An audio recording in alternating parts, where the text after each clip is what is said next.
lamhen thuenba kuki singi mathakta loukhatpam thokpa action loukhatpa summi MP sanazauba khutlai paiba lamhen thuenba kuki singna hauza mitei phulda nongmai bom kapslak liba asi union government amadi mari lainaba authority ne yangsinduna action loukhatpa summi haina Rajya Sabha gi MP ningthau sanazauba laisembana phongdokhre wafam asi ningthau sanazauba laisembana ngasi Palace compound da leiba Sri Bal Mukunda Dev Music College da pangthokhiba pau tengbang lu Manipur Kanglai Indigenous Martial Arts and Cultural Society ki marks ka khusamnaraga sinduna satharakpa ani suba state level thangta sangdamnaba lising ani kunmari loisinbagi thauram tharuk yaba lakbada pawmisingna hangkiba wahang amagi paukhum oina phongdokhibani sanazawna makhata na hai Union Government na asawa initiative ama lauduna Delhi da lustingbasing mari sanakiba laikhre masi leina matam khara kanaraklaba matung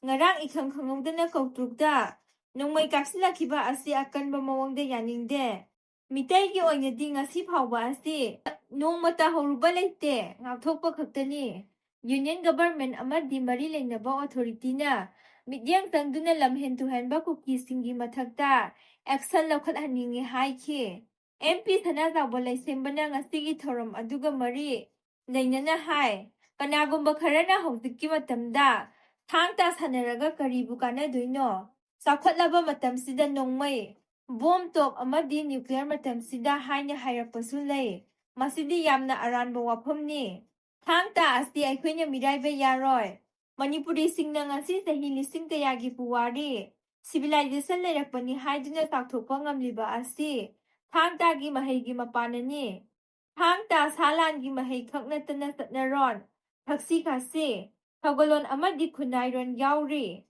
hairibasing asi haurakliba nahasingda khwaidagi mathau tariba machak ngaktani thangta sanabana nisadagi lapna lehalli haksang phana thamba ngammi Maraibak nungsibagi ithil piri thaksi khasi thogalon ningthina khanghalli thangta yokhatuna thamba yamna mathau tai haiki thoramgi manungsanna ta khoksaba amadi thang leiteng haibasida yumpham oiduna pangthokhiba thangta sangdamnaba aduda makok mathang taraga singdesu mana mathum yanthokhi loinana laikhidraba athaubasingi mafamda ikai khumnaba oina saruk yakibasingna minute ani tuminna lephi pau tengbang lup Manipurgi convener Dr. Sunil Dev Singhane preside tawduna pangthokhiba thoram aduda sanazauba laisembana chief guest pau tengbang lupki advisor Okendro Athokpam Dasamgi General Secretary Thoithoiba Nongthombom amadi retired income tax officer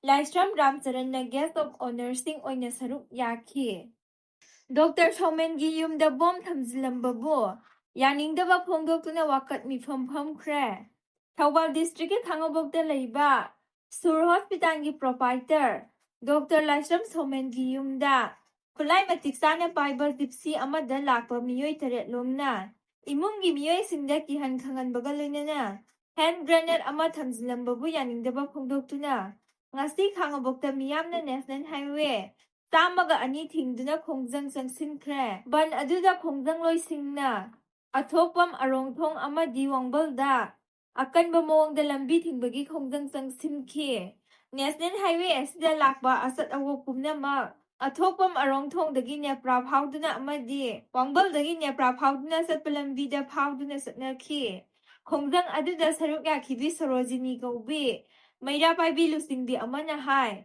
Dr. Somengi imung manungda karigumba maram amata khanganba tawdana imungda sanglaktuna nupi angangsing yauna imungi miyoi kayada kihan khangalamba amadi yumgi miyoi singdagi Android mobile phone mari amasu pukiba asi khangabok miyamna pende kari maramgidamak kanana amadi karamba lupna Dr. Somengi imungda bom asi thamjilambana haibasi hayeng phawbugi manungda sengdoraktrabadi hena kanba khongjang kaya sangsinggani haiki HAC gi warep yabangam loy Kuki Zo Council Autonomous District Council ADC gi mikhal pangthokpagi mahut miyoi kunna saba ad hoc committee na ADC ran tawnaba Hill Area Committee HAC na lawkhiba warep yabangam loy haina Kuki Zo Council na phongdorakli Council asigi senor amana hai. HAC na lawkhiba warep adu. District Council Air. Lising amaga samapon humdrama thui amasung. Rules lising amaga samapon humdrani thui gi mayoktani. Amadi ADC da piriba saktibu. Namthanaba hotnabani hairi. HAC na member kunna saba. Ezo committee amana ADC rentong naba warep lawkhiba aduda. Kuki zo MLA tara saruk yakhide. Maram asina lawkhiba warep adu. Furup amabu nathayraga thamba warep ni hairi.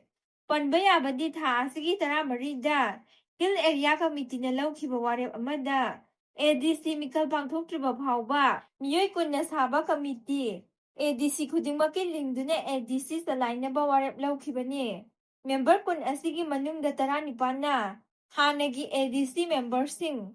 Local governance ki expert sing. Amadi intellectual singi maraktagi khallaga. Member ani amana government nominee hapa haiba asini. Lupa lakni romgi sana hurankhre. Marks of sinduna mamai khumba miyoi kharana. Singdamay wangma baigapati lekai de leiba. Miyoi amagi yumdagi lupa lakni romgi oigadaba. Sana sing hurankhre hairi. Thagdo asigi matangda phangba pauna haibada. Huranduna pukhiba sana sing adu punna gram. Samngaga kunromgi oigani hairi. Thagdo asi tha asigi kunmarigi nongyai matung. Pung ama makhairam tarakpada thokibani.